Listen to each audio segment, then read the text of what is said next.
spoken a lot about what policymakers can do to address human rights within trade agreements. But what about the common people? What about students? What about just ordinary people in the population? How can they get involved in the fray? How can they get involved in promoting human rights and trade as well? I think there's been kind of a dogma among the student unions that the WTO is bad, or international institutions that promote development are bad and evil and captured by multinational corporations. And I think that's a problem, because that perspective ignores history.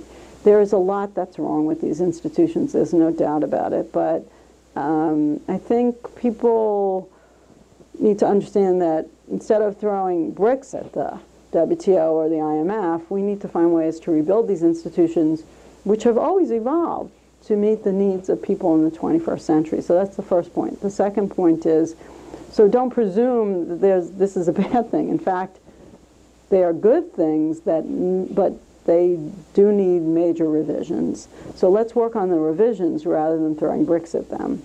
Another thing I think is that there's a lot that you can do to vote with your feet.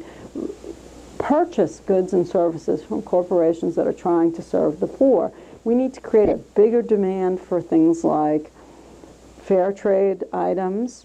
We need to get more corporations to think about these questions. The more that people buy from conscientious companies, and there's lots of ways to find out whether or not companies are conscientious. And one is to look at their labor standards record. Another is to look at what they give their money towards. So, you know, so for example, you know, I'm not saying that if you shop at Walmart, you're promoting a better retail than if you shop at Target, but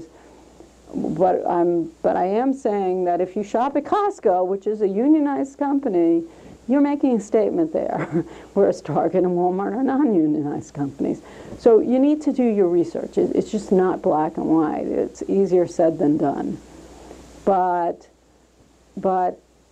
there are lots of ways through your own behavior that you can make the world a better place. You can not invest in oil companies, for example, and invest in companies or car makers that really try to produce alternative energy products. Those kinds of things.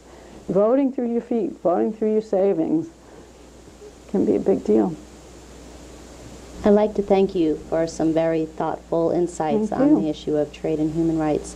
And I highly recommend that everyone read Susan's book. It's really fantastic. But you can buy it much more cheaply through Amazon or Barnes & Noble because it's expensive. Well, thank you for coming. Thank you. Thank you so much.